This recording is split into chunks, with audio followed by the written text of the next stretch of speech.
Ini fitnah besar sekarang ini yang terjadi. Kenapa? Kalau saya mengerti, ya, saya sudah kenyang dengan ini. Saya mengerti bahwa tujuannya bukan Ba'alawi, tapi tujuannya, tidak mau nyebut habaib, nyebut Ba'alawi sekarang ini, ya, itu yang membawa agama Islam di Indonesia. Adik-adik mesti ngerti itu. Wali Songo apa itu, ya, itu keturunan Ba'alawi dari jalur Ba'alawinya mau dakwah ke Indonesia itu lewat India, lalu berdakwah di sini, makanya kelihatannya seperti tidak seperti langsung yang dari Hadramut ke sini. Nanti baru tahun 1832, 2 tahun setelah Perang Diponegoro, itu didatangkan para Habib dari Yaman. Ya, itu belakangan, gak melok perang. Ya, siap. Langsung datang di sini. Ya, itulah nanti diangkat oleh Belanda jadi kapten Arab macam-macam. Itu orang-orang yang dari Yaman.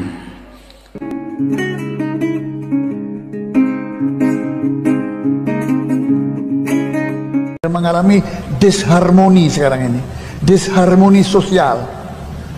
Bisa-bisa nanti seperti, tidak mustahil seperti Ambon yang bunuh-bunuhan itu antar agama, karena yang dimunculkan ini sara, kebencian antar suku, ya.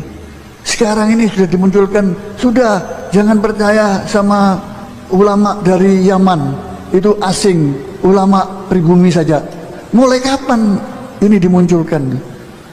Di Indonesia ini tidak ada yang pribumi, sudah melebur jadi NKRI. Kalau masih bicara pribumi, tidak perlu lagi NKRI. Para perintis bangsa ini sudah melebur semua, itu nggak ada. Itu istilahnya Belanda, terjemahan dari inlander, untuk memisahkan orang-orang lokal itu dengan penjajah, buat garis gitu. Sekarang kalau ini pribumi dimunculkan, problem siapa yang pribumi di Indonesia ini? Coba, siapa yang ngaku pribumi? Jawa akan protes orang-orang Sumatera. Loh, kok enak kamu yang Jawa mau jadi pribumi? Enggak kah? Pisah saja Sumatera sendiri. Sumatera sendiri problem. Sumatera itu ada orang Aceh yang tidak sama adat istiadat bahkan agamanya dengan orang Batak misalnya. Ada orang Padang, ada orang Palembang, ada ini sudah beda-beda lagi. Kok bicara sekarang ini bicara pribumi, tidak ada itu bicara pribumi. Belum lagi kita bicara ke Makassar. Makassar loh, kok enak banget nih Sumatera sama Jawa bilang pribumi. Kami ini juga pribumi. Ya kalau gitu bikin pribumi sendiri-sendiri. Belum lagi kita bicara Papua. Orang yang warna kulitnya beda, rambutnya beda, makanannya beda. Kita makan nasi, sana makan sagu, adatnya beda, agamanya beda. Semuanya beda seperti orang di alam lain. Apa mau kita masukkan pribumi hanya karena ulama Yaman datang ke Indonesia? Ini fitnah besar sekarang ini yang terjadi. Kenapa? Kalau saya mengerti, ya, saya sudah kenyang dengan ini. Saya mengerti bahwa tujuannya bukan Ba'alawi, tapi tujuannya, tidak mau nyebut habaib, nyebut Ba'alawi sekarang ini, ya, itu yang membawa agama Islam di Indonesia. Adik-adik mesti ngerti itu. Wali Songo apa itu, ya, itu keturunan Ba'alawi dari jalur Ba'alawinya mau dakwah ke Indonesia itu lewat India, lalu berdakwah di sini, makanya kelihatannya seperti tidak seperti langsung yang dari Hadramut ke sini. Ya, ini ada mahasiswa saya ahli filologi itu ahli manuskrip. Kemarin ini diundang, dibiayai sama Qatar untuk meneliti manuskrip yang dibeli oleh pemerintahan Qatar. Qatar kan kaya sekarang. Jangankan manuskrip ya, sepak bola dunia juga diundang di negeri yang kecil itu. Jadi uangnya banyak. Diundang, namanya Fathur Rahman. Dia ahli, sekarang S3 dia ahli manuskrip, ahli filologi. Diundang di Qatar dalam seminar di sana, diundang 1 bulan lebih, hampir 40 hari, dibiayai penuh pemerintahan sana.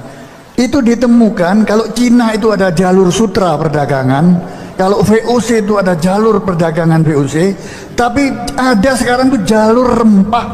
Mengapa duat ilallah, dai-dai dari Hadramut itu menyebar di mana-mana ada.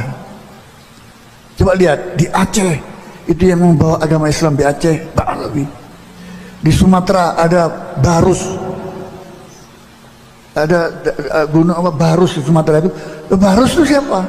Ya Ba'alawi yang menyebarkan agama Islam. Istilah Barus itu dibawa oleh dari Hadramut. Kalau Anda ke Papua, boleh tanya sama Fadlan Garmatan, dai Papua itu. Itu bekas-bekas jejak-jejak dakwanya Habaib itu ada. Ba'alawi sekarang disebut Ba'alawi itu ada. Habaib itu ada. Ba'alawi sekarang disebut Ba'alawi itu ada. Sulawesi Selatan, Al Khairat, guru tua yang punya 480 Al-Dufri itu, yang punya 480 sekolahan itu, sampai di Papua juga ada cabang-cabangnya. Siapa itu? Sultan Ternate yang berdakwah di Ambon dan Ternate, itu Ba'alawi semua. Nah, inilah hari-hari di mana kita berada sekarang. Fitnah itu diadu domba, Ba'alawi dengan kiai, kiai dengan gak kiai, Ba'alawi dengan Ba'alawi dan lain sebagainya, sehingga jadi seperti sekarang ini yang kita lihat. Zaman fitnah seperti sekarang. Ini sekarang kalau saya lihat, saya ini dulu jurnalis ya di Tempo ya, jadi paham betul tentang ilmu komunikasi dan jurnalisme itu. Saya memang nggak lama di Tempo itu, cuma 11 tahun. Ya betul, 11 tahun. Saya angkatannya Dahlan Iskan yang pernah jadi menteri BUMN itu, dari Surabaya dulu. Jadi saya mengerti masalah ini. Sekarang tuh ada kebenaran baru dengan tanda petik.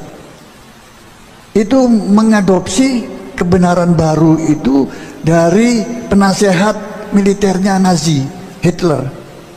Dia punya penasehat namanya Goebbels. Goebbels itu mampu memenangkan peperangan Nazi itu bukan karena senjatanya hebat atau banyak, karena Goebbels ini punya otak yang licik dan tulas. Dan faktual, fakta seperti itu tidak dimunculkan. Yang akan menang adalah dusta yang disusun menjadi kebenaran baru. Oleh karena itulah maka Gatar itu berkepentingan untuk melakukan penelitian. Ada jalur rempah.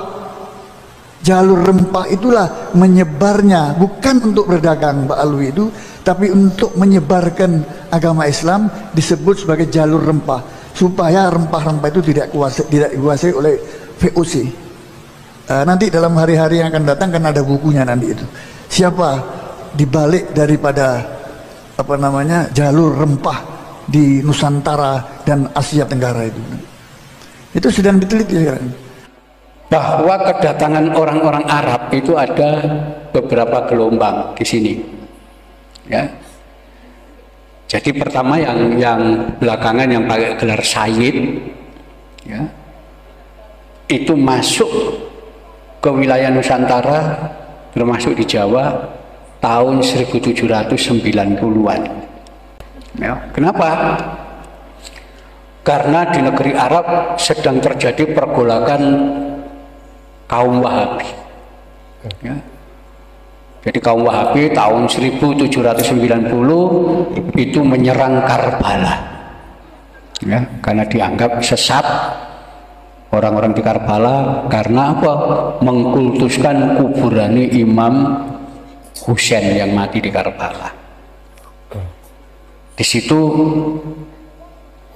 golongan Wahabi ini, semua orang yang ziarah ke makam sekitar itu dan penduduk yang tinggal di wilayah Karbala dikumpulkan dan disembelih. 6.000 orang mati.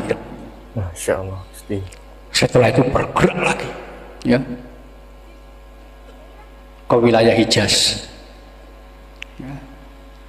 Itu masuk, termasuk Mekah, itu jamaah haji juga dibantai di sana.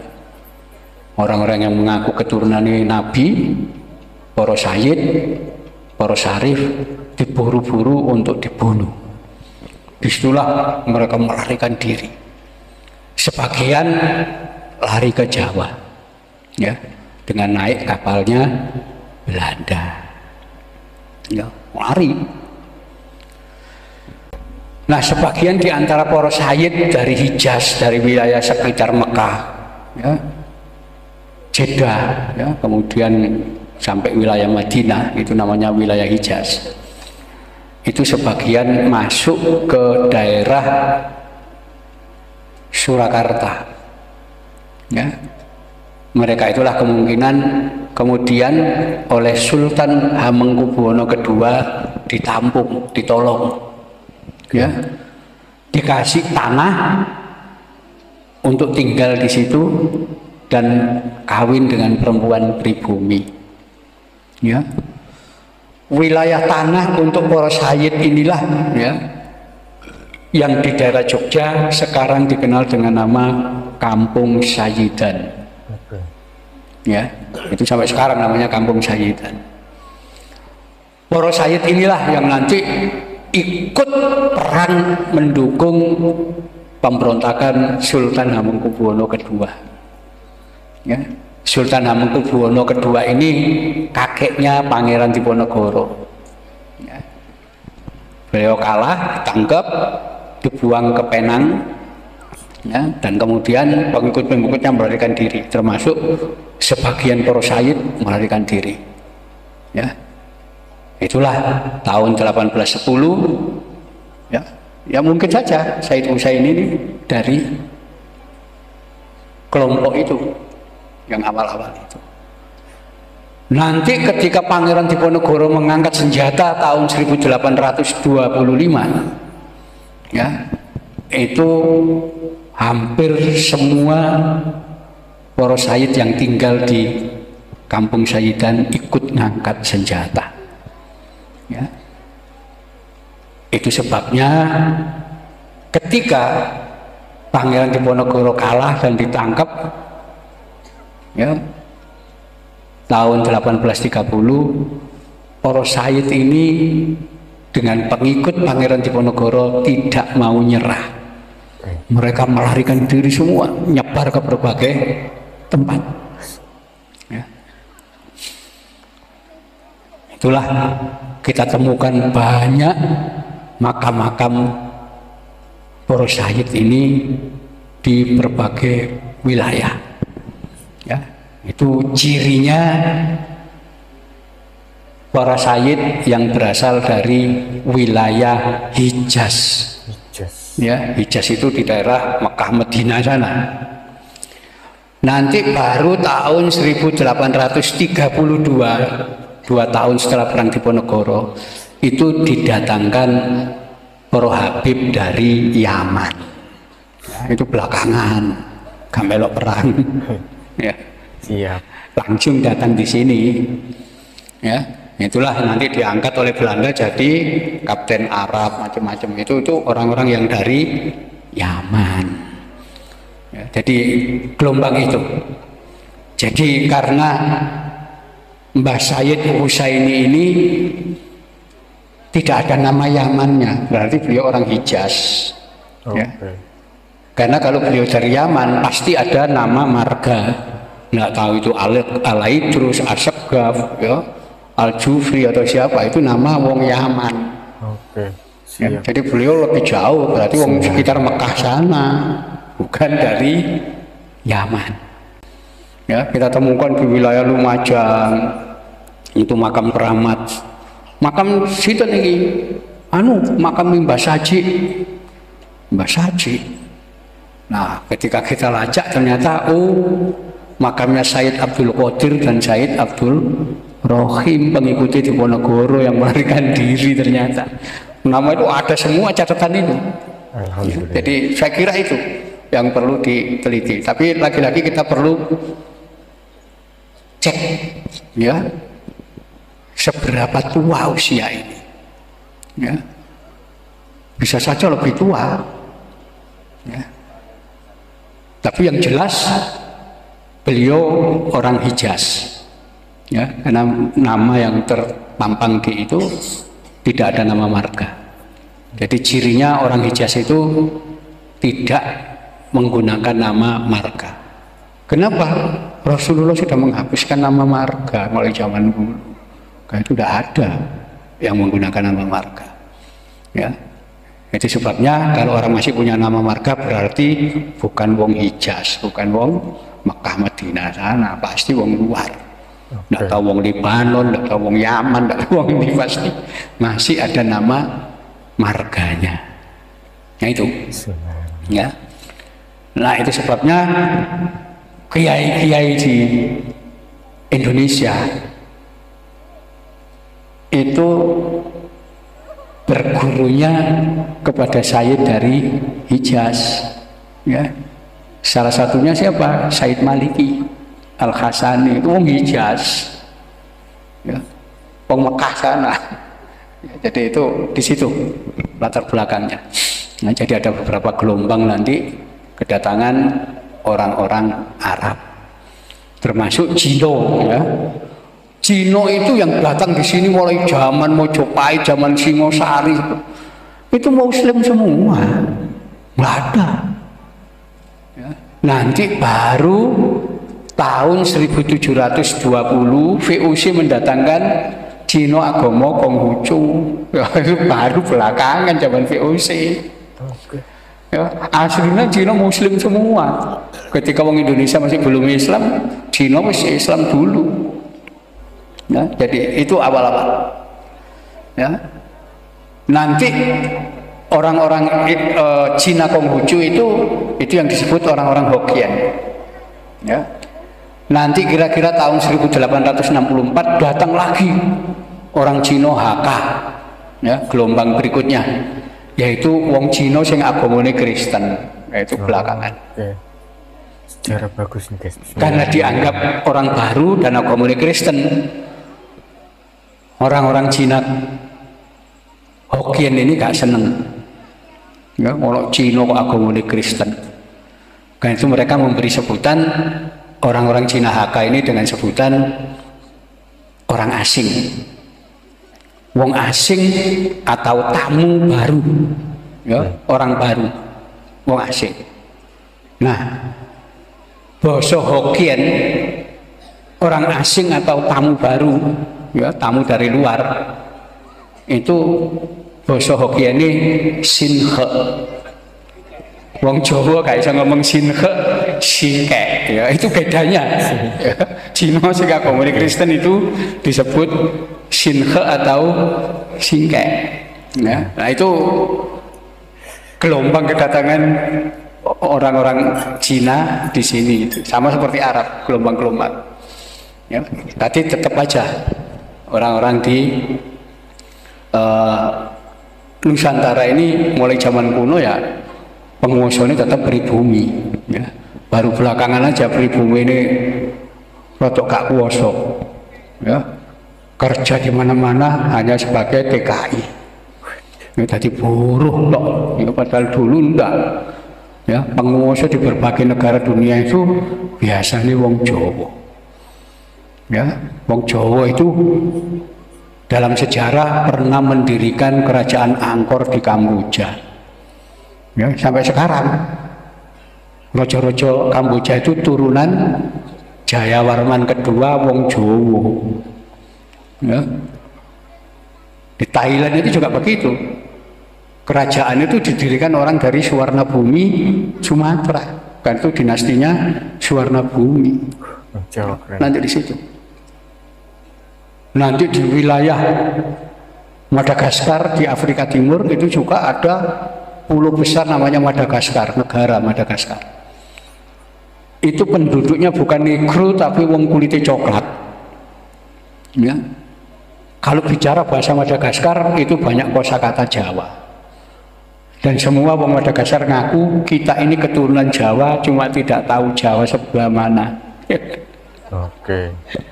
Sampai sekarang saya punya kamus kecil Madagaskar Indonesia. Ternyata kosakata Jawa, Jawa kuno itu hitung-hitungan Esa 2, 3, 4, 5, 6, 7, 8, 9, 10, 20, 30, 40, 50. Lepas Madagaskar Jawa ini.